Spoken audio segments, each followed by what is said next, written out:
Well, a lot of young people got into the crypto craze, and the question is if they're looking to back out after this. Our next guest was one of the first and youngest names in the crypto space. Let's bring in MittGroup CEO Grant Mitterlehner. Grant, it's great to have you on the program. Want to get your thoughts from 1,000 feet as you're watching this story unfold. Charlie just gave us new details of how this is being looked at. Further regulation seems to, possibly be down the pike. Does crypto have the legs to withstand this?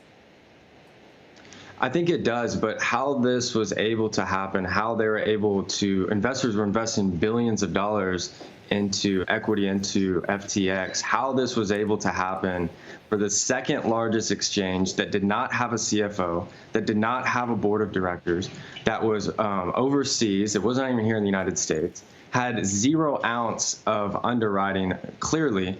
How this was able to happen is a huge stain on the entire crypto space. But here's the thing that we got to look at is the whole benefit of crypto is the decentralized factor. That's why Bitcoin has been essentially untouched, and it's taken some heat on this clearly, but it's something that's not controlled by a single entity, a single CEO, or a single government.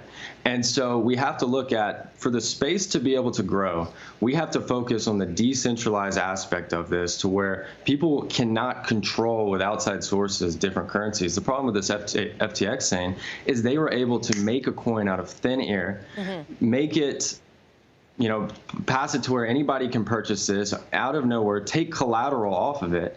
And then the fact that they're mishandling all of the investors' funds is just, it's outrageous. Well, creating the token is one aspect of it. I mean, that almost seems like it's sort of very in the weeds for the business. Just for me, the basics here were borrowing and leveraging the customer funds to do it.